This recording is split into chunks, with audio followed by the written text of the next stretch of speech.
A nuestros increíbles espectadores de Venganza Perfecta, nos encantaría saber desde qué parte del mundo se unen a nosotros. Háganoslo saber. Ahora, sumerjámonos en la historia de hoy. Capítulo 1. Apertura. Mateo Landa revisó su Nikon de 850 por tercera vez esa mañana, ajustando el balance de blancos mientras la luz otoñal se filtraba a través de las vidrieras de la Catedral de Santa Catalina. Llevaba 6 años fuera de la Unidad de Operaciones Especiales de la Marina, UNOPES, y todavía abordaba cada trabajo con la misma precisión metódica que lo había mantenido con vida a través de 14 despliegues operativos. La diferencia ahora era que sus objetivos eran momentos en lugar de hombres, recuerdos en lugar de misiones. «Usted es el fotógrafo». La voz de una mujer cortó su concentración. Estaba de pie en la entrada, con un portapapeles presionado contra su pecho como una armadura. De unos 40 y tantos años, de mirada aguda, con el tipo de tensión que provenía de gestionar las expectativas de otras personas. «Soy Fernanda Martínez, la organizadora de bodas. Lo necesitamos posicionado en el altar a las 2 de la tarde en punto.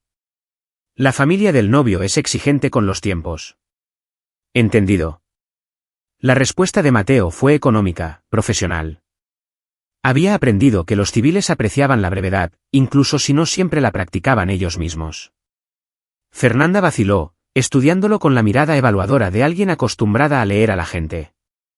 «Viene recomendado por Teresa Núñez. Ella dijo que usted estuvo en la boda de su hija el mes pasado. Dijo, tienes una calma inusual». Mateo recordaba esa boda. El padrino se había desplomado por insolación durante la ceremonia al aire libre en Cuernavaca. Mientras todos entraban en pánico, Mateo había administrado primeros auxilios con calma y luego capturó el momento en que el padrino revivido brindaba por su amigo desde una silla de ruedas, con lágrimas corriendo por los rostros de ambos. La foto había ganado un premio regional. «Intento mantenerme enfocado en lo que importa», dijo Mateo simplemente. «Bien, porque esta boda es importante. El novio es Adán Huerta, el hijo del alcalde Huerta. Habrá miembros del cabildo aquí, líderes empresariales, medios de comunicación. Todo debe ser perfecto». Mateo asintió. Pero algo en el tono de Fernanda activó los viejos instintos. Ella no solo estaba describiendo un evento de alto perfil. Le estaba advirtiendo. ¿Sobre qué, exactamente? Después de que Fernanda se fue, Mateo continuó su reconocimiento. Así es como todavía lo pensaba, incluso para las bodas. Mapeó el diseño de la catedral, 3 entradas, 2 docenas de ventanas, acceso al coro, líneas de visión. Viejos hábitos. Su terapeuta, la doctora Elena Vázquez, decía que era saludable canalizar su entrenamiento en su nueva carrera. «Sigues protegiendo a la gente», le dijo durante su última sesión, solo que de una manera diferente. La catedral se llenó lentamente de gente. Mateo se posicionó cerca del altar, observando. El novio, Adán Huerta, parecía exactamente lo que era, un heredero de 32 años. Nacido en cuna de oro y convencido de que se lo había ganado. Alto, genérico, guapo, con la confianza fácil de alguien que nunca había luchado verdaderamente. Saludaba a los invitados con un encanto practicado. Pero Mateo notó cómo sus ojos buscaban constantemente a su padre, una solicitud silenciosa de aprobación que nunca llegaba del todo. El alcalde Conrado Huerta estaba cerca del banco delantero, un pilar de autoridad de cabello plateado. Manejaba la sala como debería hacerlo un político, recordando nombres, preguntando por las familias. Pero había algo mecánico en ello. Mateo había visto oficiales así en la Armada. Hombres que veían a las personas como activos para ser gestionados en lugar de humanos para ser liderados.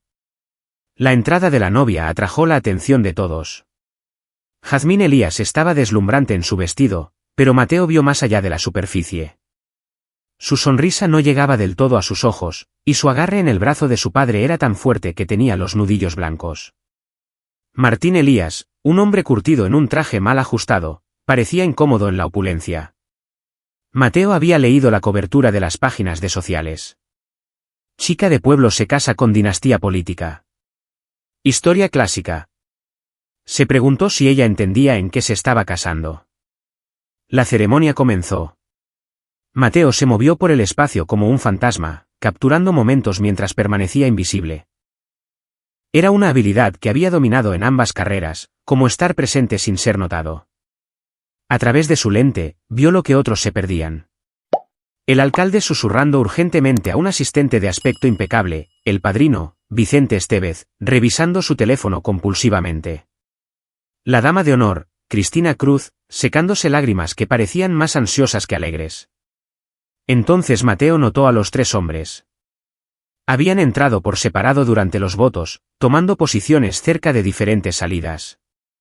De unos 30 y tantos años, constituciones variadas, pero algo los unificaba, la forma en que escaneaban a la multitud, los bultos bajo sus sacos que el ojo entrenado de Mateo identificó inmediatamente como armas, la revisión sincronizada de los relojes. Su pulso no se aceleró. Ya nunca lo hacía. En cambio, su mente cambió al viejo modo operativo, ejecutando evaluaciones de amenazas y escenarios tácticos sin pensamiento consciente. Ajustó sutilmente su posición, manteniendo a los tres hombres en su visión periférica mientras continuaba fotografiando la ceremonia.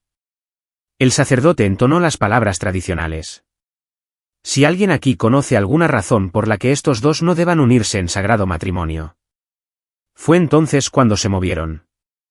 El hombre principal, de constitución pesada y cabeza rapada más tarde Mateo sabría que su nombre era Rodolfo Rudy Estrada sacó una Glock 19 y disparó 2 veces al techo de la catedral.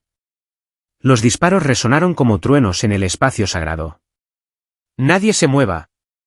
La voz de Rudy tenía el volumen de un sargento instructor. Entrenado, es militar, evaluó Mateo al instante. Los otros dos hombres, Hugo Pérez y Gilberto Prieto, tenían sus armas fuera ahora, cubriendo diferentes secciones de la multitud. La gente gritaba, algunos se tiraban al suelo, otros se congelaban, el instinto primario diciéndoles que el movimiento significaba peligro. El alcalde Huerta dio un paso adelante, con las manos en alto, cambiando ya al modo de gestión de crisis. ¿Qué quieren? La voz del alcalde era firme, autoritaria. Soy. Sabemos quién eres. Rudy lo interrumpió, con el arma apuntando ahora directamente a Adán Huerta. Venimos por tu hijo. El rostro de Adán palideció. Papá. Hugo se movió hacia el altar con pasos rápidos y eficientes. Agarró el brazo de Adán, arrancándolo de su novia. Jazmín gritó. Su padre se lanzó hacia adelante, valiente y estúpido, y Gilbert golpeó con la pistola la cabeza de Martín Elías, derribándolo al suelo. ¿Alguien más quiere ser un héroe? La voz de Gilberto llevaba un filo frío que Mateo reconoció. Este no era su primer acto violento. Mateo había continuado fotografiando durante el caos inicial, la cámara proporcionando una cobertura perfecta para su evaluación táctica. Distancia a cada objetivo, líneas de fuego, posiciones civiles, cobertura y ocultamiento.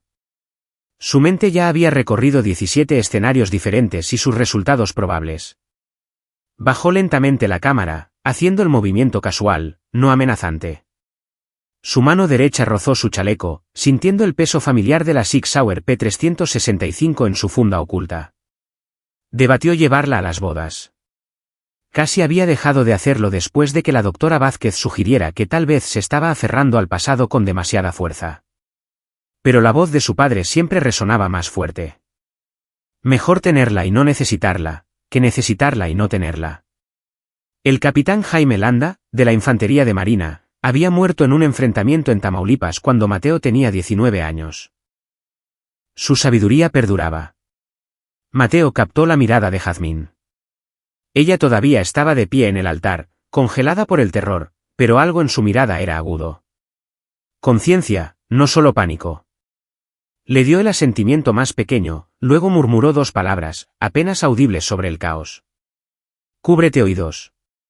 Sus ojos se abrieron fraccionalmente en comprensión. Rudy estaba arrastrando a Adán hacia la entrada principal, usando al novio como escudo humano. Hugo cubría su retirada, barriendo la multitud con las armas. Gilberto estaba cerca de la puerta lateral, con los ojos en los invitados. El viejo Mateo, el operador especial, lo catalogó todo en microsegundos. 3 objetivos, cobertura mixta, multitud civil, rehén en juego. Difícil, pero no imposible. Nunca imposible. El nuevo Mateo, el fotógrafo, calculó algo más. El costo de la acción versus la inacción, El peso de quitar una vida 6 años después de dejar el servicio activo, las preguntas que seguirían. Pero mientras observaba el rostro aterrorizado de Adán, veía la esperanza desesperada de Jazmín, notaba la sangre manando de la herida en la cabeza de Martín Elías. Mateo se dio cuenta de que el cálculo ya estaba completo. Había tomado su decisión en el momento en que Rudy disparó esos primeros tiros. Hay cosas que nunca se dejan de ser. No importa cuánto tiempo pase, él era un protector. Todo lo demás era solo el método. Mateo se movió. Capítulo 2. Enfoque. Los siguientes 3 minutos serían analizados más tarde por investigadores federales, debatidos por expertos tácticos y mitificados por los 57 testigos que los vivieron.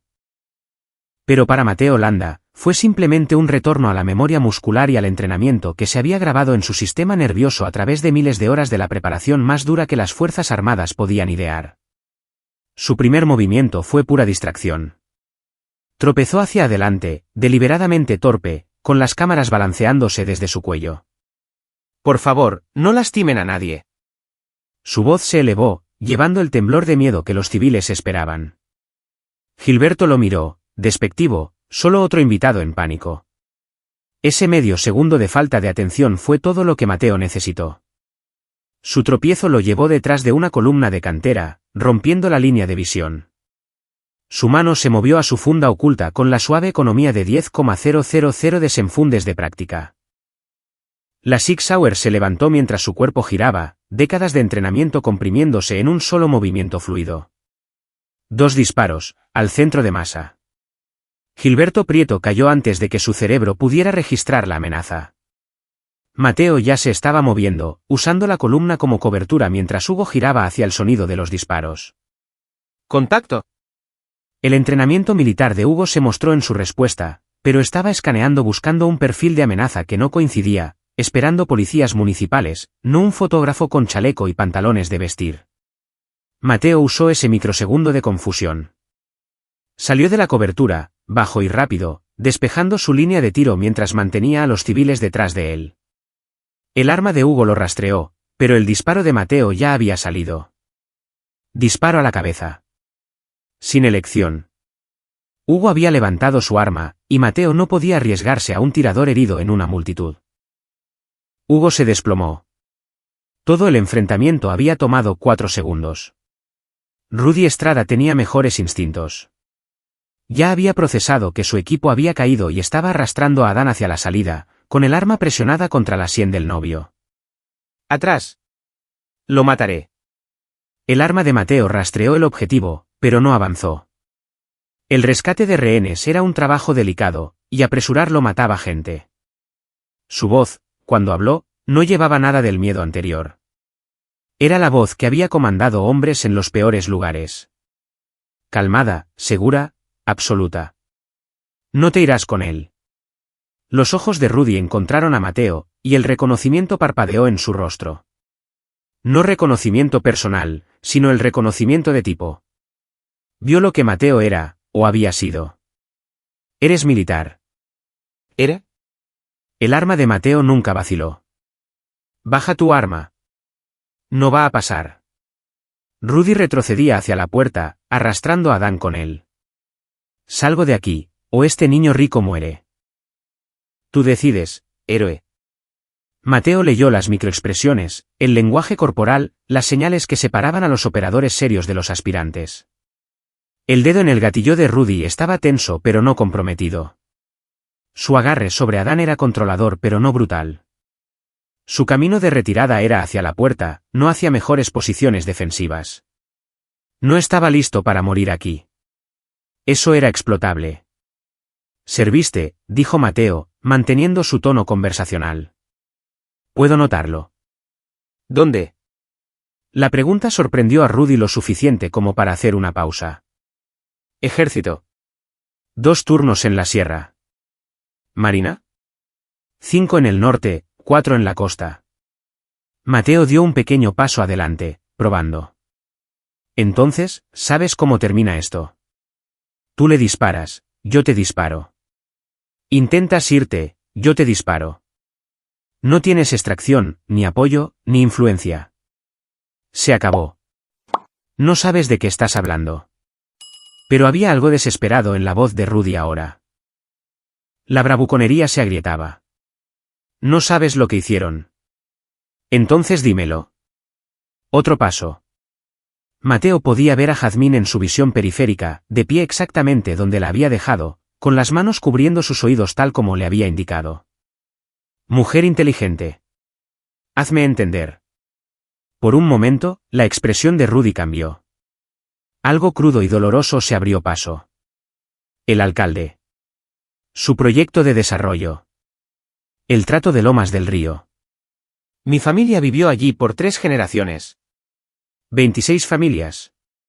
Nos obligó a salir, pagó centavos, prometió reubicación que nunca llegó. Mi madre. Su voz se quebró. Ella tuvo un derrame cerebral cuando demolieron nuestra casa. Murió 6 meses después. El arma de Mateo no bajó, pero algo en sus ojos reconoció el dolor.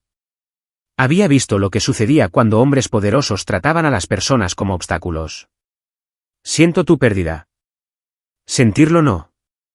Pero no obtendrás justicia de esta manera. La voz de Mateo se endureció. Solo lo estás empeorando para ti mismo. Para cualquier causa a la que creas que estás sirviendo. Para todos los que realmente fueron agraviados.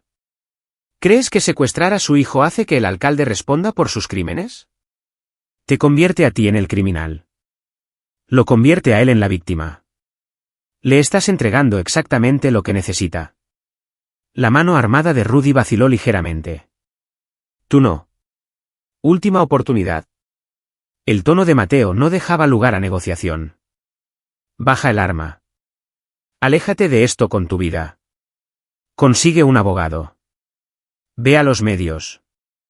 Lucha de la manera correcta, o muere aquí y dale al equipo de relaciones públicas del alcalde la historia perfecta para enterrar lo que sea que realmente hizo. El momento se alargó. Mateo podía sentir a todos conteniendo la respiración. Su dedo descansaba ligeramente en el gatillo, listo para hacer el disparo si la mano de Rudy se movía siquiera 1 milímetro hacia disparar. Entonces Adán Huerta hizo algo inesperado. Tiene razón. La voz del novio era temblorosa pero clara. Sobre todo eso. Sobre lo que hizo mi padre. Yo. Traté de decirle que estaba mal. El proyecto del río. Pero no escucha. Nunca escucha. Cállate, Adán. La voz del alcalde cortó a través de la catedral, afilada con mando. Pero Adán no se calló. 26 familias, papá. Leí los informes. Los que enterraste. Merecían algo mejor. ¿Merecían? Dije que te calles. La máscara del alcalde Huerta se había deslizado, revelando algo feo debajo. Rudy estaba mirando a Adán ahora, la confusión reemplazando parte de la rabia. Este no era el guión que había esperado. Mateo aprovechó el momento. Tienes testigos ahora, incluyéndome a mí. Lo que sea que estaba enterrado, ya no lo está. Esto se convierte en una historia de cualquier manera. La pregunta es si estarás vivo para ver que se haga justicia. Lenta, dolorosamente lenta, el arma de Rudy bajó. Soltó a Adán, quien tropezó hacia adelante. El arma repiqueteó en el suelo de piedra. Las manos de Rudy se levantaron. He terminado. Mateo se movió hacia adelante suavemente, pateando el arma lejos y asegurando a Rudy con un golpe de rodilla que lo derribó al suelo. Esposas flexibles aparecieron del bolsillo del chaleco de Mateo, otro viejo hábito que había mantenido. En segundos, Rudy estaba inmovilizado. Las sirenas aullaban en la distancia, haciéndose más fuertes. Alguien había llamado al 911. Mateo se puso de pie, escaneando la catedral. Martín Elías estaba sentado, sosteniendo su cabeza sangrante, luciendo aturdido pero vivo. Jazmín corría hacia su padre. Los invitados emergían lentamente de su pánico, mirando a Mateo con expresiones que iban desde la conmoción hasta el asombro. Y el alcalde Conrado Huerta miraba a Mateo con el cálculo frío de un hombre cuyo mundo cuidadosamente construido acababa de desarrollar grietas. ¿Quién diablos eres tú?, exigió el alcalde. Mateo recogió su cámara de donde colgaba alrededor de su cuello, revisándola en busca de daños. Milagrosamente, había sobrevivido al tiroteo. El fotógrafo. Capítulo 3. Exposición. La policía llegó 3 minutos después, seguida por la Guardia Nacional, luego la FGR, luego lo que parecían ser todas las camionetas de noticias del Estado. La Catedral de Santa Catalina se transformó de una casa de adoración a una escena del crimen, y Mateo se encontró en el centro de una tormenta que esperaba no volver a experimentar nunca más. El detective Saúl Obregón dirigió la investigación inicial. De unos 40 y tantos años, veterano de la Fiscalía Estatal. Con los ojos cansados de alguien que había visto demasiado y creía demasiado poco, separó a Mateo de la multitud y lo guió a una capilla lateral que la policía había convertido en una sala de interrogatorios improvisada. Cuéntamelo todo. La grabadora de Obregón estaba entre ellos en un antiguo banco de oración. Todo. Mateo lo hizo. Su informe preciso y cronológico, el tipo de sesión informativa posterior a la acción que había entregado docenas de veces en su carrera militar. No omitió nada, sus observaciones iniciales de los hombres armados, su evaluación táctica, su decisión de atacar, la secuencia de disparos, la negociación con Rudy Estrada. Obregón escuchó sin interrumpir, pero su expresión se volvió cada vez más compleja. ¿Mataste a 2 hombres? Sí. Eres un fotógrafo de bodas. Ahora. Fui infante de marina, fuerzas especiales, durante 12 años. 6 años retirado. Retirado. Obregón se reclinó, estudiando a Mateo. La mayoría de los tipos retirados, realmente se retiran. Juegan al dominó. Engordan. Tú llevas un arma oculta en una boda, haces disparos a la cabeza en multitudes, llevas a cabo negociaciones de rehenes. Eso no es jubilación, señor Landa. Eso es un hombre todavía en el oficio. Mateo sostuvo su mirada firmemente. Soy un hombre que estaba en el lugar correcto en el momento correcto con las habilidades correctas. Si hubiera sido un contador retirado, esta conversación sería muy diferente. Sí, habría muchos más cuerpos. Obregón suspiró, frotándose las sienes. No te voy a mentir. Vas a ser investigado de todas las formas posibles. Disparar a 2 personas, incluso en defensa propia, incluso para salvar rehenes. Eso es una trituradora de papeleo. Pero entre tú y yo, probablemente salvaste una docena de vidas hoy. Conté 17 bajas potenciales si la situación hubiera escalado, dijo Mateo en voz baja. Basado en el posicionamiento, los patrones de pánico y los campos de fuego de los hombres armados. Obregón lo miró. Jesús, realmente no lo apagas, ¿verdad? Antes de que Mateo pudiera responder, la puerta de la capilla se abrió. Entró una mujer, de unos 30 y tantos años, traje oscuro, credenciales de la Fiscalía General de la República, FGR, sostenidas como un amuleto contra el mal. Detective Obregón, necesito a su testigo. El detective se puso de pie, con el instinto territorial activándose. Agente especial Mónica Dávila, FGR. Tenía ojos agudos e inteligentes y la actitud sensata de un agente federal que había ascendido por mérito, no por conexiones. Estamos asumiendo la jurisdicción. Esto involucra al alcalde, lo que significa que es políticamente sensible, y los perpetradores hicieron declaraciones sobre violaciones federales del uso de la tierra. Señor Landa, viene conmigo. Las siguientes 3 horas fueron un borrón de edificios federales, declaraciones e investigadores cada vez más experimentados. Mateo repitió su historia hasta que se sintió como un guión. Cada vez, no añadió adornos, no cambió detalles. La consistencia era su propia forma de credibilidad. Finalmente, alrededor de las 9 de la noche, la agente Dávila regresó a la sala de conferencias donde Mateo había estado esperando. Llevaba un archivo grueso y 2 tazas de café. Pensé que te vendría bien esto. Deslizó una taza hacia él. Es terrible, pero tiene cafeína. Gracias. Mateo lo aceptó, notando el gesto. En su experiencia, los agentes federales no realizaban pequeñas amabilidades a menos que quisieran algo. Dávila abrió el archivo. He estado leyendo tu historial de servicio. Es impresionante. Las partes. Poco claras de leer. De todos modos, mucho está clasificado. Eso es normal. ¿Es normal tener 14 menciones honoríficas y condecoraciones al valor heroico?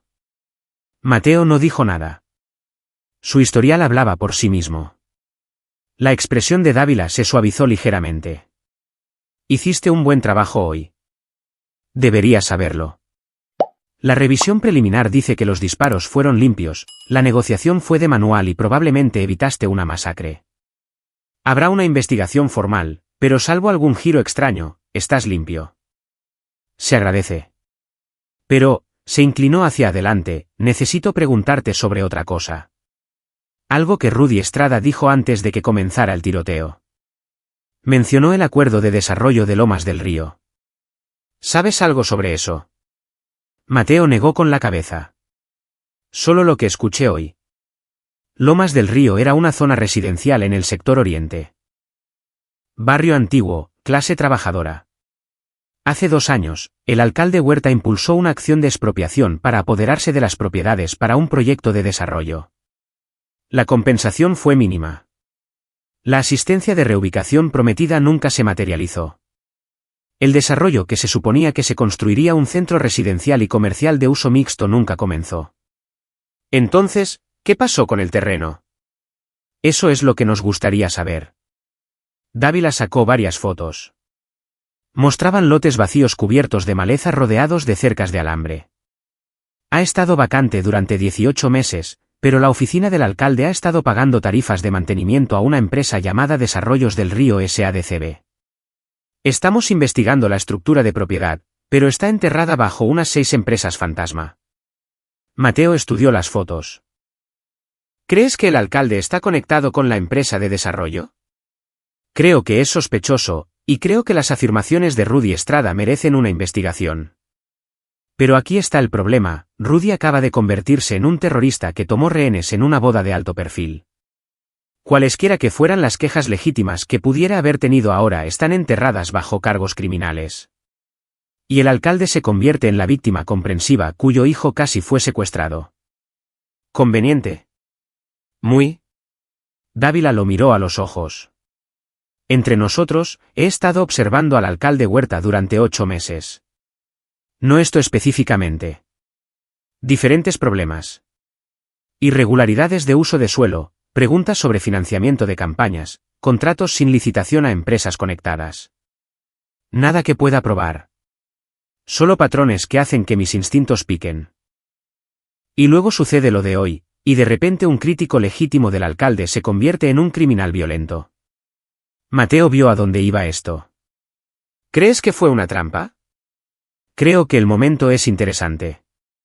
Creo que Rudy Estrada tenía quejas reales y probablemente era lo suficientemente inestable como para actuar en consecuencia. Creo que alguien podría haberle dado un pequeño empujón en la dirección correcta. Cerró el archivo. Pero no puedo probar nada de eso. Y ahora, gracias a los eventos de hoy, probablemente nunca lo haré. Se sentaron en silencio por un momento. Finalmente, Mateo preguntó, ¿por qué me cuentas esto? Porque eres un testigo. Porque hablaste con Rudy Estrada, escuchaste lo que dijo. Porque si algo le sucede antes del juicio y estas cosas suelen suceder, quiero a alguien más que sepa la verdad. Se puso de pie, reuniendo sus materiales. Es libre de irse, señor Landa. Gracias por su cooperación. Y de nuevo, hizo un buen trabajo hoy. Después de que ella se fue, Mateo se sentó solo en la sala de conferencias pensando. Patrones, coincidencias. Un alcalde con secretos, un veterano desesperado con rencor, una crisis perfectamente cronometrada que reforzó las narrativas existentes. Su entrenamiento en la FES le había enseñado a buscar lo que no encajaba, lo que era demasiado conveniente, lo que servía a agendas ocultas. Algo aquí no estaba bien. Su teléfono vibró. Mensaje de texto de un número desconocido. Soy Jazmín Huerta, la novia. ¿Podemos vernos? Necesito hablar con alguien que me diga la verdad. Mateo miró el mensaje. Mujer inteligente, había pensado durante el caos. Lo suficientemente inteligente como para saber que el día de su boda había revelado algo podrido, y lo suficientemente inteligente como para buscar respuestas. Escribió de vuelta, mañana. ¿Qué fe? Dime dónde. Su respuesta llegó de inmediato. Café y grano. 10 de la mañana. Gracias por todo. Mateo se guardó el teléfono en el bolsillo y se puso de pie. Había venido a esta boda para tomar fotos, para capturar alegría y celebración. En cambio, había quitado vidas, expuesto secretos y regresado a un mundo que había intentado dejar atrás. Pero mientras salía del edificio de la FGR hacia el aire fresco de la noche, Mateo no podía sacudirse la sensación de que esto era solo el comienzo. Los primeros disparos se habían hecho, pero la verdadera batalla aún no había comenzado. Y él era muy bueno en las batallas. Capítulo 4. Revelado. Café y Grano ocupaba una casona antigua convertida en el Distrito de las Artes, el tipo de lugar que servía cafés de especialidad y albergaba fotografía local en paredes de ladrillo expuesto. Mateo llegó 15 minutos antes, tomó una mesa en la esquina con líneas de visión claras hacia ambas entradas y pidió café negro. Viejos hábitos. Jazmín Huerta. Jazmín Elías se corrigió a sí mismo, dudando que el matrimonio sobreviviera. Su primera semana llegó exactamente a las 10. Había cambiado el vestido de novia de ayer por jeans y un suéter azul simple, su cabello recogido en una cola de caballo práctica. Sin el maquillaje de novia, Mateo podía ver el agotamiento en su rostro, los ojos enrojecidos de alguien que había llorado toda la noche. Gracias por venir.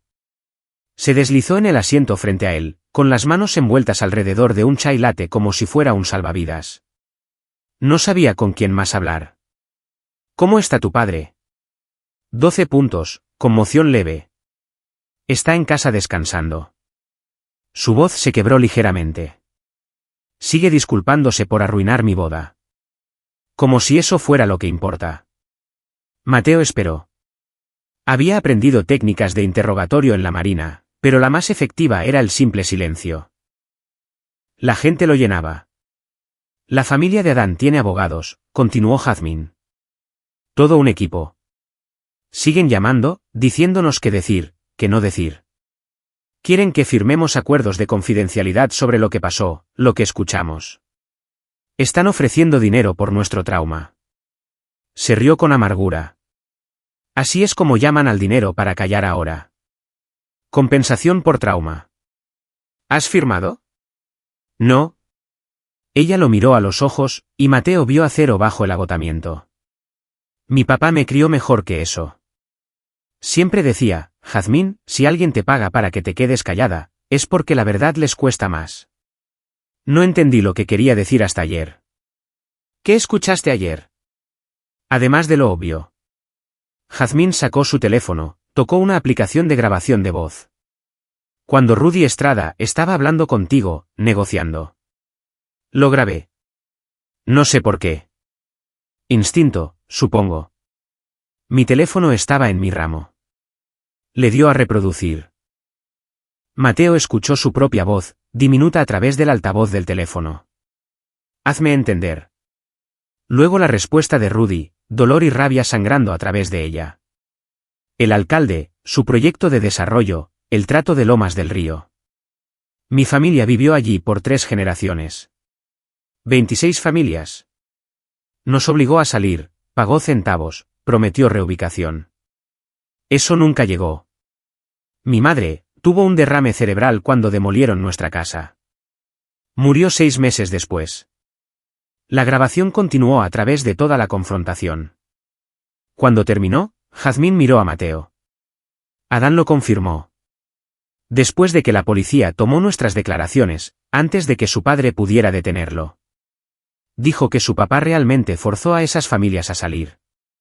Realmente enterró informes sobre la compensación injusta. Dijo que trató de hablar, trató de arreglarlo, pero el alcalde amenazó con cortarle los fondos completamente. ¿Le crees? Ella consideró la pregunta. Creo que Adán es débil, no malvado. Creo que vio el mal y no tuvo las agallas para detenerlo. Creo que estaba dispuesto a permanecer en silencio por el bien de su herencia y su futura carrera política. Su voz se endureció. También creo que no me voy a casar con él. ¿Se lo has dicho? Esta mañana. Lloró, suplicó, dijo que cambiaría. Dijo que podíamos mudarnos, empezar de nuevo, alejarnos de la influencia de su padre. Ella negó con la cabeza. Pero ese es el problema. Necesita alejarse de su padre para hacer lo correcto. Los buenos hombres no necesitan distancia de la corrupción para encontrar su coraje. Ya lo tienen. Mateo respetó eso. La claridad frente a la pérdida era rara. ¿Qué quieres de mí? La agente de la FGR, Mónica Dávila. Me dio su tarjeta, me dijo que llamara si pensaba en algo más. Pero no sé si puedo confiar en ella. No sé quién está en el bolsillo del alcalde, quién está jugando qué ángulo. Tú eres. Luchó por las palabras. Eres la única persona que vi ayer a la que parecía importarle hacer lo que era correcto en lugar de lo que era seguro, o rentable, o políticamente inteligente. Esa es una barra baja tal vez, pero es la barra con la que estoy trabajando. Se inclinó hacia adelante. Quiero ayudar. Cualquier investigación que esté ocurriendo, cualquier verdad que necesite salir a la luz, quiero ayudar a que suceda. ¿Puedes decirme cómo? Mateo la estudió. En su experiencia, los civiles que querían ayudar en las investigaciones generalmente solo querían sentirse importantes, inyectarse en narrativas que no les concernían. Pero las motivaciones de Jazmín parecían diferentes. Nacidas no del ego, sino de un deseo de extraer significado del trauma. Esto no es un juego, dijo cuidadosamente. Si el alcalde realmente es corrupto, realmente diseñó esta situación para enterrar sus crímenes. Entonces es peligroso. Las personas que protegen ese tipo de poder no dudan en destruir amenazas. Lo sé. Por eso tengo miedo. Por eso necesito hacer algo en lugar de solo tener miedo. Mateo tomó una decisión. Sacó su teléfono, encontró la tarjeta de la agente Dávila en sus contactos y marcó. Ella respondió al segundo tono. Agente Dávila. Mateo Landa. Estoy en Café y Grano con Jazmín Elías. Ella tiene información que necesita escuchar. Una hora después, se habían trasladado a un edificio de oficinas anodino que albergaba la oficina satélite local de la FGR. La agente Dávila escuchó la grabación de Jazmín 3 veces, tomando notas, su expresión volviéndose progresivamente más enfocada. Esto es bueno, dijo Dávila finalmente. Esto corrobora lo que Rudy Estrada nos dijo en su declaración oficial. Pero sigue siendo la acusación de un hombre contra el alcalde en funciones. Necesitamos más. ¿Qué tipo de más?, preguntó Jazmín. Documentación. Registros financieros, comunicaciones. Cualquier cosa que muestre que el alcalde se benefició personalmente del trato de Lomas del Río, o que suprimió deliberadamente información sobre la insuficiencia de la compensación. Dávila sacó un mapa en su computadora. Hemos estado tratando de rastrear la propiedad de Desarrollos del Río SADCB, pero es un juego de engaños. 6 compañías holding diferentes, todas registradas en diferentes estados, todas con abogados que luchan contra cada citación. Mateo miró el mapa, notando los límites de la propiedad. ¿Qué se suponía que se construiría allí? Desarrollo mixto. Unidades residenciales, espacio comercial, centro comunitario. El argumento era la renovación urbana, trayendo crecimiento económico a una zona deprimida. El cabildo lo aprobó con el alcalde como el principal defensor. Pero después de que la tierra fue confiscada y las familias desplazadas, el proyecto simplemente se detuvo. La compañía de desarrollo citó problemas de permisos, luego condiciones del mercado, luego problemas de financiamiento. Ha estado sentado vacío desde entonces. ¿Quién paga el predial sobre la tierra vacía? Dávila sonrió. Esa es la pregunta correcta. La compañía holding lo hace. O más bien, una serie de pagos trimestrales de cuentas en el extranjero que no podemos rastrear del todo. Alguien está gastando dinero significativo para mantener esa tierra en el limbo legal. ¿Por qué alguien haría eso?, preguntó Jazmín. Si no estás construyendo nada, ¿por qué pagar para aferrarse a lotes vacíos? Porque la tierra gana plusvalía, dijo Mateo, las piezas encajando. Porque tal vez los lotes vacíos no son el punto. Tal vez son la inversión. Confiscar propiedades baratas a través de la expropiación, esperar a que el área circundante se desarrolle, luego construir o vender con una ganancia masiva. Esa es nuestra teoría de trabajo, confirmó Dávila. Pero probar que el alcalde está conectado a la inversión es casi imposible sin acceso a las estructuras corporativas. Necesitaríamos un contador forense con meses de tiempo y un juez dispuesto a autorizar investigaciones financieras invasivas de un funcionario electo en funciones. ¿Qué hay de Adán Huerta?, intervino Jazmín. Dijo que había visto informes que su padre enterró. Si esos informes existen. Preguntamos. Sus abogados cerraron eso inmediatamente, citando el privilegio conyugal y la privacidad familiar. La frustración de Dávila era evidente. Adán quiere cooperar, pero está aterrorizado de su padre. No hablará sin inmunidad. No proporcionará documentos sin una citación formal. No hará nada que su padre pueda rastrear directamente hasta él. Así que, estamos atascados. Los hombros de Jazmín se hundieron. Mateo había estado callado, pensando. ¿Qué hay de las otras familias? Las 25 además de la de Rudy Estrada. ¿Han hablado con ellas? Algunas. La mayoría se ha mudado fuera del estado, dispersas. Las que encontramos no quieren revivir el trauma o ya han resuelto demandas por cacahuates con acuerdos de confidencialidad adjuntos. Dávila revisó sus notas. Hay una excepción. Armando Macías. Era el líder comunitario no oficial de Lomas del Río, dirigía un pequeño negocio allí, un taller mecánico. Rechazó la oferta de la ciudad, se negó a llegar a un acuerdo y actualmente está en litigio con el municipio. Su abogada es Rita Jáuregui, abogada local de derechos civiles. Están luchando contra la incautación por expropiación como inconstitucional, alegando que la ciudad violó el procedimiento adecuado. ¿Qué tan lejos ha llegado ese caso? Fase de descubrimiento. Moviéndose lentamente. Los abogados de la ciudad siguen presentando aplazamientos, objeciones de procedimiento. El juez parece comprensivo con Macías, pero es un proceso de años. Dávila miró entre ellos. ¿Por qué preguntas? Porque alguien que todavía está luchando es alguien que podría tener información, dijo Mateo. Alguien que podría haber documentado las irregularidades, guardado comunicaciones, mantenido registros. Alguien que podría hablar si se le acerca de la manera correcta. Dávila consideró esto. No puedo alentarte oficialmente a interferir con un caso civil en curso o a realizar investigaciones paralelas. Como agente federal, estoy obligada por protocolos y limitaciones jurisdiccionales.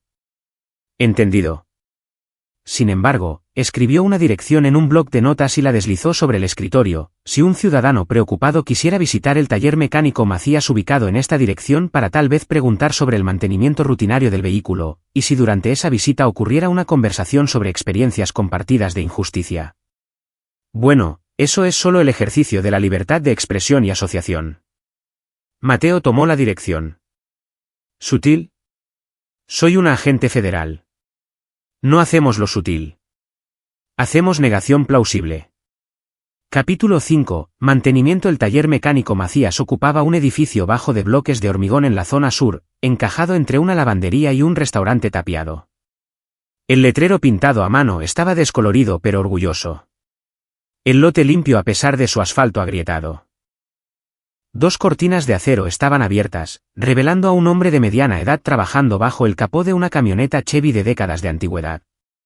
Armando Macías estaba construido como alguien que había pasado toda una vida haciendo trabajo físico. Compacto, musculoso, con manos manchadas de grasa y ojos cansados. Levantó la vista cuando Mateo se acercó, sus expresiones pasando por curiosidad, reconocimiento y cansancio en rápida sucesión. Lo conozco. Usted es el fotógrafo de la boda. Macías dejó su llave inglesa. Lo vi en las noticias. Mateo Landa. Extendió una mano. Espero no estar interrumpiendo. Depende de lo que quiera. El apretón de Macías fue firme, probando. Si está aquí de parte de la oficina del alcalde con otra oferta de acuerdo, puede dar media vuelta. No lo estoy. Estoy aquí porque creo que usted y yo tenemos un interés mutuo en que la verdad salga a la luz sobre Lomas del Río. Los ojos de Macías se entrecerraron. Ah, sí. ¿Y cuál es su interés? Ayer, disparé a dos hombres que intentaban secuestrar al hijo del alcalde. Uno de ellos, Rudy Estrada, me dijo por qué. Me contó sobre familias desplazadas, promesas rotas y una mujer que murió por el estrés de perder su hogar. Mateo sostuvo la mirada de Macías. He pasado mi vida adulta luchando por personas que no podían luchar por sí mismas. Resulta que algunas de esas luchas suceden aquí, no en el extranjero. Algo cambió en la postura de Macías. No confianza. Todavía no. Pero el reconocimiento de que Mateo podría ser genuino. ¿Quiere entrar? ¿Tomar café? La oficina era una pequeña habitación adjunta al garaje, con paredes cubiertas de calendarios, registros de servicio y fotos amarillentas. Una foto mostraba una escena vibrante de la calle del vecindario, niños jugando, vecinos hablando. El tipo de comunidad que existía más en la memoria que en la realidad en estos días. Lomas del Río, dijo Macías, siguiendo la mirada de Mateo. Hace 20 años. Antes de que el alcalde decidiera que nuestro vecindario valía más vacío que ocupado. Se sentaron. Macías sirvió café de una cafetera abollada. Cuénteme sobre el acuerdo de desarrollo. Mateo dijo, todo. Macías lo hizo. La historia tomó 40 minutos y 2 recargas. Comenzó hace 3 años cuando el alcalde Huerta propuso por primera vez la iniciativa de renovación del río. Sobre el papel, sonaba benévolo, una asociación público-privada para revitalizar un vecindario en dificultades, trayendo nuevas viviendas, empleos e inversión. Los residentes, incluido Macías, habían sido cautelosamente optimistas. Luego vinieron los avalúos. La ciudad contrató a una empresa de evaluación, Evaluaciones Vista Clara, para determinar el valor comercial de las propiedades. Los números que devolvieron eran absurdamente bajos, a veces entre un 40 y un 50% por debajo de las ventas comparables en el área. Hice tasar mi lugar de forma independiente, dijo Macías. 2 firmas diferentes. Ambas dijeron que mi propiedad valía $6.80 millones de pesos mínimo. La ciudad me ofreció $3.70 millones. Cuando lo desafié, dijeron que podía aceptar su oferta o confiscarían la propiedad a través de la expropiación y no obtendría nada más que facturas legales. Otros desafiaron los avalúos. 11 de nosotros. Juntamos dinero para una abogada, Rita Jauregui. Es buena, pero está luchando contra todo el aparato legal de la ciudad con una fracción de sus recursos. Los otros. Sacudió la cabeza. La mayoría no podía permitirse la pelea. Aceptaron las ofertas bajas porque algo era mejor que nada. Los que resistieron recibieron presión. Inspecciones de protección civil, denegaciones de permisos, auditorías del SAT, muerte por burocracia. Eventualmente, todos se quebraron excepto yo. ¿Por qué siguió luchando? Porque mi abuelo construyó ese taller con sus propias manos en 1963. Porque mi padre lo expandió durante los años 80. Porque crié a mis 3 hijos en el departamento de arriba. ¿Por qué? La voz de Macías se endureció. Porque si yo no me ponía de pie, ¿quién lo haría? Alguien tenía que decir no. Tenía que obligarlos a seguir sus propias reglas. Tenía que hacerles probar que robarnos era legal y justo. Mateo entendió. Había visto la misma resolución en soldados que mantenían posiciones contra probabilidades imposibles. La negativa a ceder, no porque la victoria fuera probable, sino porque la rendición era impensable. ¿Qué necesita para ganar su caso? Prueba de que la ciudad violó los procedimientos de expropiación. Prueba de que los avalúos fueron fraudulentos. Prueba de que el desarrollo nunca fue legítimo, que siempre se trató de especulación de tierras. Macías sacó una carpeta gruesa. Tengo piezas. Guardé cada correo electrónico, cada oficio, cada documento que envió la ciudad. Tengo testimonios de otros residentes desplazados. Tengo evidencia de que Evaluaciones Vista Clara fue contratada por una compañía con vínculos con los donantes de campaña del alcalde. Mateo hojeó la carpeta. Estaba impresionantemente organizada, cronológica, con referencias cruzadas, anotada. Macías esencialmente había llevado a cabo su propia investigación. Esto es un buen trabajo. No es suficiente. Rita dice que necesitamos la prueba irrefutable. Algo que vincule directamente al alcalde con el beneficio financiero de mantener la tierra sin desarrollar. Sin eso, la ciudad simplemente afirma que esto fue un error desafortunado, me paga el valor justo y nada cambia. El alcalde se escapa, el sistema continúa y la próxima vez solo serán más cuidadosos. ¿Qué pasaría si le dijera que la FGR está investigando la estructura de propiedad de la empresa de desarrollo? Macías se inclinó hacia adelante. Tiene interés federal. Una agente que ha estado observando al alcalde por otros asuntos. Ella cree que Lomas del Río se conecta con un patrón más grande de corrupción, pero tiene el mismo problema que usted. No puede probar el vínculo directo. Entonces, ¿qué hacemos? Mateo pensó en la cuidadosa negación plausible de la agente Dávila. En la determinación de Jazmín de ayudar. En la rabia y el dolor de Rudy Estrada que se habían vuelto destructivos en lugar de productivos. Pensó en todas las veces en su carrera militar en que los canales oficiales se habían movido demasiado lento, en que las reglas y regulaciones habían impedido la acción necesaria. Encontramos la prueba irrefutable nosotros mismos, dijo Mateo. Construimos un caso tan hermético que la FGR no pueda ignorarlo y la ciudad no pueda desestimarlo. ¿Cómo? Todavía estoy trabajando en eso, pero tengo algunas ideas y algunas personas que pueden ayudar. Sacó su teléfono, abrió su galería de fotos, encontró la foto que había tomado en la boda justo antes de que comenzara el tiroteo. Mostraba a Adán Huerta y a su padre en conversación, la mano del alcalde en el hombro de su hijo, ambos rostros visibles y desprevenidos en lo que pensaban que era un momento privado.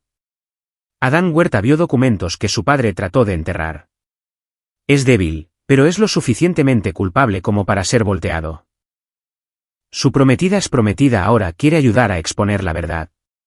Y tengo habilidades que me permiten entrar en lugares donde la mayoría de los civiles no pueden. Mateo miró a los ojos de Macías. No estoy prometiendo éxito. Estoy prometiendo esfuerzo. Esfuerzo real. Del tipo que podría costarme problemas si las cosas salen mal. ¿Por qué? Macías hizo la pregunta de manera simple, directa. ¿Por qué arriesgar algo por esto? Mateo se quedó callado por un momento, pensando en todas las veces que se había desplegado para proteger los intereses nacionales, los valores, el pueblo. Pensando en volver a la vida civil para encontrar esos mismos valores bajo asedio desde dentro, corrompidos por personas que veían el poder como permiso y la ley como obstáculo. Porque estoy cansado de pelear batallas en la sierra mientras perdemos las batallas aquí en la ciudad, dijo finalmente. Porque su abuelo construyó algo con sus manos, y eso importa. Porque 26 familias merecían algo mejor, y una de ellas murió obteniendo algo peor. Se puso de pie, extendiendo su mano nuevamente. Porque es lo correcto, y no soy lo suficientemente complicado como para necesitar una razón mejor que esa. Esta vez, cuando Macías le estrechó la mano, fue con el apretón de la asociación. Capítulo 6. Reconstrucción. Durante la siguiente semana, Mateo reunió a su equipo como si estuviera planeando una operación militar. Selección cuidadosa de habilidades, delimitación clara de roles, seguridad operativa absoluta de necesidad de saber. Jazmín Elías aportó acceso. Como exprometida de Adán Huerta, todavía tenía relaciones con el personal doméstico de la familia Huerta, sus amigos, su círculo social. Podía hacer preguntas sin levantar sospechas, podía recopilar información de maneras que Mateo no podía. Armando Macías aportó documentación y conocimiento de la comunidad. Su carpeta se convirtió en la base de su mapa de evidencia, un mapa literal que Mateo creó en la pared de su departamento, conectando personas, empresas, fechas y transacciones con hilo rojo como el cliché de un detective cobrando vida. La agente Mónica Dávila aportó inteligencia, entregada cuidadosamente durante encuentros casuales. No podía cooperar oficialmente con civiles que realizaban una investigación no autorizada, pero podía mencionar en una conversación casual que empresas fantasma habían sido rastreadas, que abogados estaban bloqueando citaciones, que instituciones financieras estaban demostrando no cooperar. Y Mateo aportó las habilidades que lo habían mantenido con vida a través de zonas de conflicto, planificación, tácticas, vigilancia y la capacidad de violar la seguridad sin dejar rastros. Su primer objetivo fue evaluaciones vista clara, la firma de tasación que había proporcionado los avalúos bajos. La compañía operaba desde una oficina modesta en un parque comercial, todo vidrio y acero cepillado, proyectando competencia y neutralidad. Mateo pasó 2 días realizando vigilancia. Notó las llegadas y salidas de los empleados, las ubicaciones de las cámaras de seguridad, el horario del equipo de limpieza, el contratista de TI que daba servicio a sus sistemas todos los jueves por la tarde. Mapeó el diseño del edificio a través de la observación exterior y los planos de planta disponibles públicamente. El jueves por la noche, Mateo llegó a las 6:47 de la tarde vestido con el uniforme genérico de los contratistas de TI, camisa polo con un logotipo de empresa falso, pantalones caqui, mochila de computadora, credencial enganchada a su cinturón. La credencial era una falsificación convincente. Mateo le había pagado a un excompañero que ahora dirigía una empresa de seguridad privada para producirla. La seguridad del edificio era mínima. Un lector de tarjetas en la entrada principal, cámaras en el vestíbulo y las escaleras, pero sin guardias activos después de horas. Mateo evitó el lector de tarjetas utilizando un clonador RFID que había comprado en línea.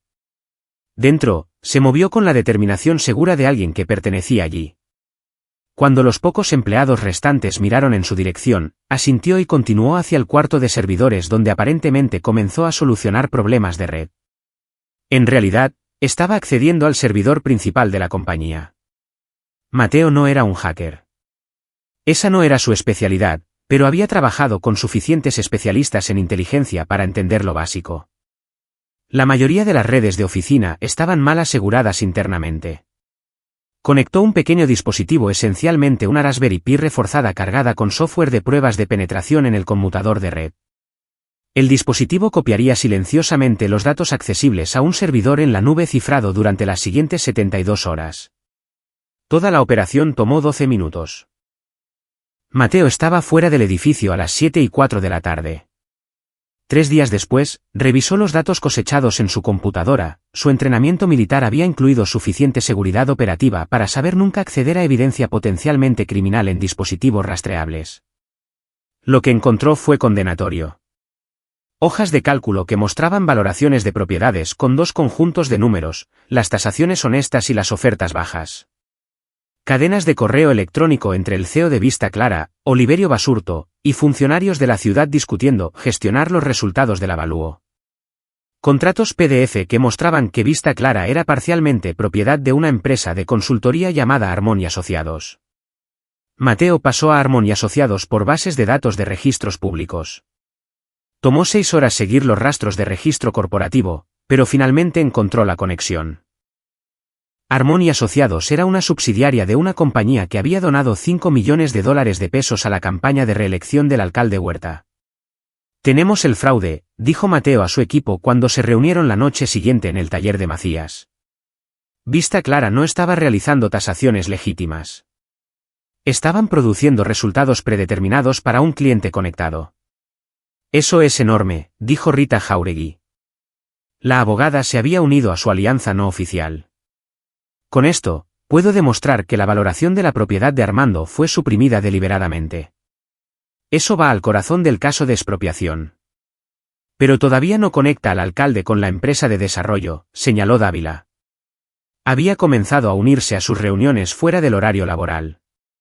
Podemos mostrar que la campaña del alcalde recibió dinero de una compañía que se benefició de tasaciones fraudulentas.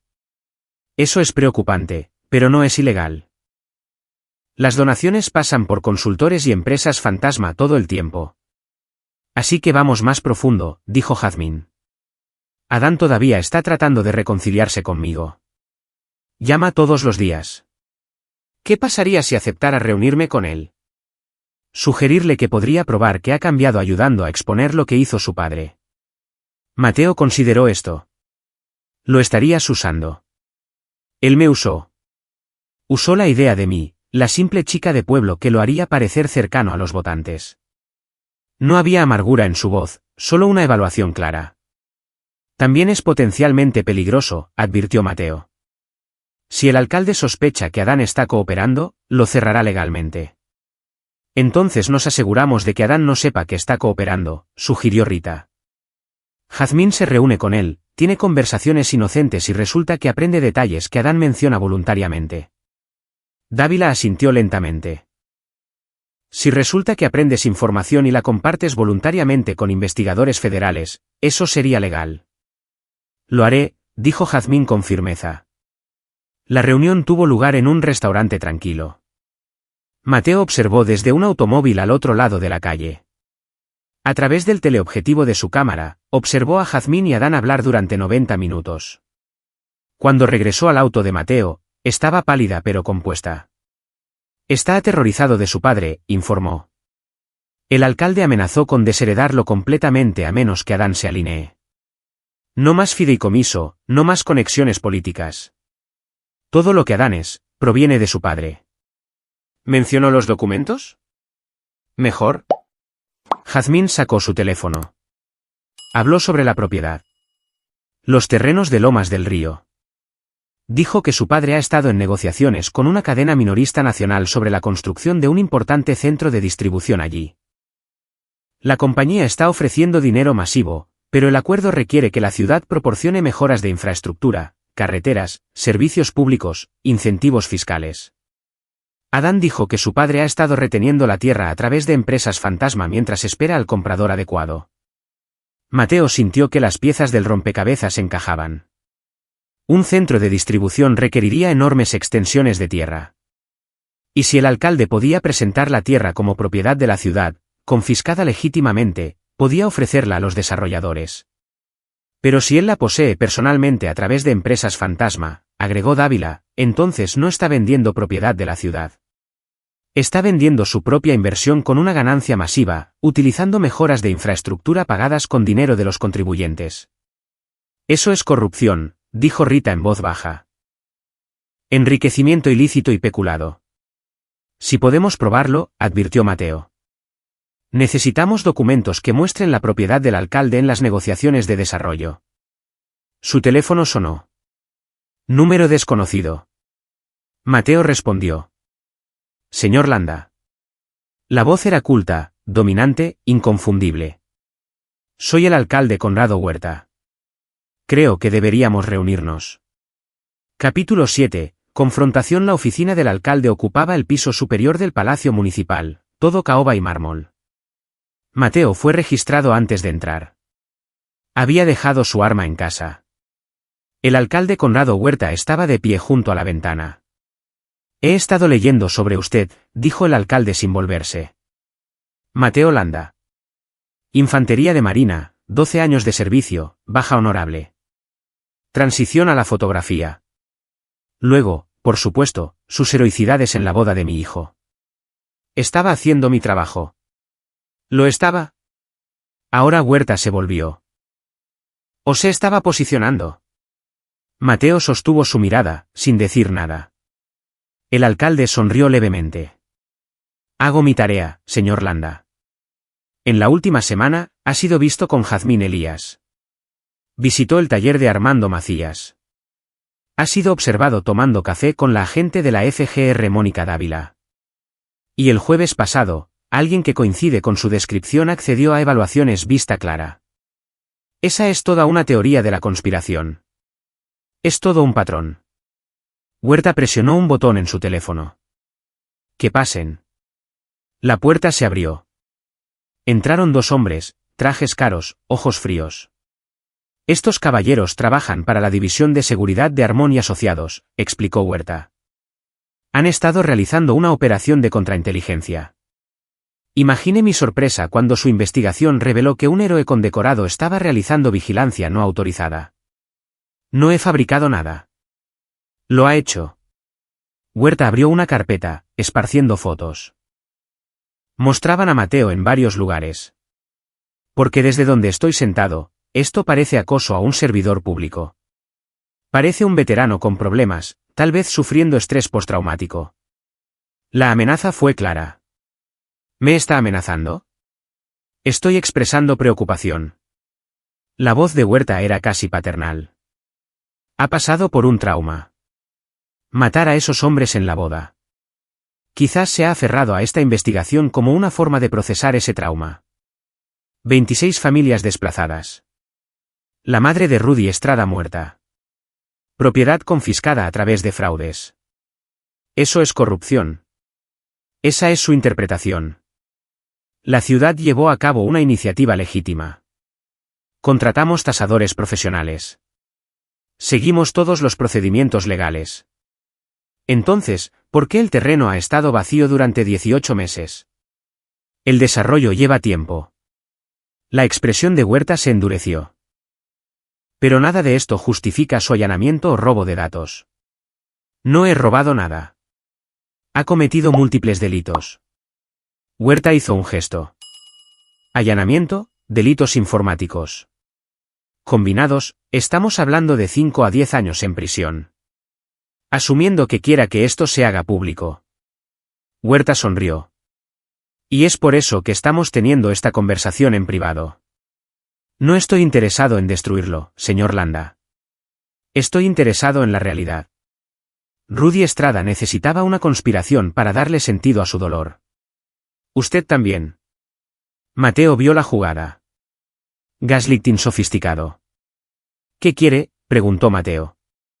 Quiero que dé un paso atrás. Que reconozca que ha sido manipulado por agentes federales buscando cabelleras políticas. Quiero que entienda que su heroísmo le ganó respeto, pero ese respeto se está desperdiciando. ¿Y si no doy un paso atrás? Entonces proceso. Completamente. Y gano, señor Landa. Tengo recursos que usted no puede igualar. Y al final, cuando sea condenado, ¿qué habrá logrado? ¿Nada? Mateo se puso de pie. Lo pensaré. No piense demasiado tiempo. Esta oferta expira en 48 horas. Capítulo 8. Infiltración. Mateo salió del Palacio Municipal sabiendo 3 cosas. Primero, el alcalde Huerta era peligroso. Segundo, tenía recursos. Tercero, Huerta estaba asustado. Amenazó con procesar, dijo Mateo a su equipo. Tiene evidencia. Suficiente para construir un caso criminal. ¿Puede hacer que se mantenga?, preguntó Rita. Probablemente. Lo que significa que necesitamos hacer pública nuestra evidencia antes de que Huerta pueda cerrarnos. Los datos de vista clara prueban el fraude en los avalúos, señaló Macías. Pero no vinculan a Huerta directamente con el enriquecimiento. Necesitamos los registros de propiedad, dijo Jazmín. Prueba de que Huerta controla las empresas fantasma. Esos registros existen en algún lugar, dijo Rita. Empresas fantasma en Panamá o Islas Caimán aún requieren documentos. ¿Dónde guardaría Huerta esa documentación?, preguntó Mateo. Oficina en casa, tal vez, sugirió Rita. Irrumpir en la casa del alcalde sería una estupidez, dijo Dávila. Allanamiento de morada de un funcionario público. ¿Estarías por tu cuenta? Entonces estaré por mi cuenta. Mateo, comenzó Jazmín. Esto es en lo que soy bueno. En el peor de los casos, me atrapan. Es el mismo resultado que enfrentamos de todos modos. No es lo mismo, argumentó Macías. Es personal. Es por eso que no me atraparán. Mateo miró a Dávila. Necesito planos arquitectónicos. Puedo sacar los archivos de permisos de construcción, cedió Dávila. Necesito vigilancia, continuó Mateo. Yo manejaré la vigilancia, se ofreció Macías. Puedo obtener información interna, agregó Jazmín. Durante los siguientes 3 días, construyeron un perfil. La casa del alcalde Huerta era una propiedad sustancial en la zona más exclusiva. La esposa del alcalde estaba en Miami. Una ama de llaves, Nelly Muñoz, trabajaba de lunes a viernes. Huerta tenía una oficina en casa en el 2º piso. Ahí es donde estarían los documentos, observó Rita. Miércoles por la noche, decidió Mateo. Huerta tiene sesión de cabildo. Tendré una ventana de 3 horas. El miércoles llegó frío. Mateo se vistió de negro. Se acercó a la propiedad desde el lote baldío trasero. Evitó las cámaras y encontró su punto de entrada, una ventana del 2º piso. Dentro, se movió hacia la oficina en casa. Forzó la cerradura. La oficina era lujosa. Comenzó a buscar en los archivadores. En el tercero, lo encontró. Una carpeta etiquetada Inversiones privadas. Dentro había documentos de incorporación para 6 compañías LLC en Panamá. Todas con el alcalde Conrado Huerta listado como propietario. Y una carta de intención de una corporación minorista con respecto a un centro de distribución. La carta mencionaba un valor de propiedad estimado de $174 millones de pesos para tierras que el alcalde había adquirido por menos de $100 millones. Una ganancia de $74 millones facilitada por su cargo. Mateo fotografió cada página. Casi había terminado cuando escuchó un auto. 9:17 de la noche. Huerta había llegado temprano. Mateo se movió a la ventana. El alcalde estaba bajando de su Lincoln, enojado. Mateo restauró el archivo y salió de la oficina. Usó la escalera de servicio hacia la cocina. Escuchó la puerta principal abrirse. No me importa lo que piense el síndico, gritó Huerta. Mateo se deslizó por la puerta del sótano y salió por el acceso exterior al jardín. Se movió a través de las sombras. Su teléfono vibró. Mensaje de Macías, ¿estás bien? Mateo respondió, lo tengo. Todo. Capítulo 9. Resolución. Se reunieron en el despacho de Rita Jáuregui a medianoche. Mateo mostró las fotografías. Esto es, dijo Rita. Prueba directa de enriquecimiento ilícito y tráfico de influencias. Corrupción de manual. Necesitamos hacerlo público inmediatamente, dijo Mateo. Dávila ya estaba en su teléfono. Estoy llamando a mi supervisor en la FGR. Podemos obtener órdenes de cateo. Contactaré a la Fiscalía Anticorrupción, agregó Rita. Jazmín miró a Mateo. ¿Y los medios? Hazlo, acordó Mateo. A las 6 de la mañana, agentes federales allanaron la casa de Huerta, el Palacio Municipal y Vista Clara. A las 6:15 de la mañana, el fiscal general anunció una investigación criminal contra el alcalde Conrado Huerta. A las 6:30 de la mañana, Rita presentó la nueva evidencia en el caso civil, logrando congelar las propiedades de Lomas del Río. A las 7 de la mañana, estallaron las noticias. El alcalde Conrado Huerta fue detenido a las 9 de la mañana. Intentando abordar un vuelo privado a McAllen con $4 millones de pesos en efectivo. La investigación se expandió. Oliverio Basurto, CEO de Vista Clara, cooperó con las autoridades. Armón y Asociados también cayó. Adán Huerta testificó contra su padre. El juicio fue mediático. El jurado declaró culpable a Huerta. Fue sentenciado a 14 años de prisión. La ciudad llegó a un acuerdo con las familias por $240 millones de pesos.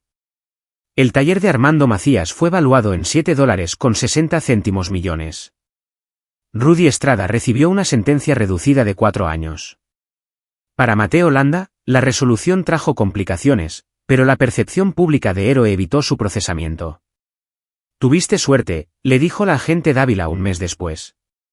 A veces tienes que romper las reglas para exponer crímenes más grandes, respondió Mateo. Su negocio de fotografía floreció. 3 meses después, Jazmín Elías visitó su estudio. Había comenzado una ONG llamada Renovación del Río. Quería agradecerte, dijo ella. Tú hiciste la lucha. Después de que ella se fue, Mateo se paró en su estudio. Pensó en los hombres que había neutralizado en la catedral. Pensó en el alcalde en prisión.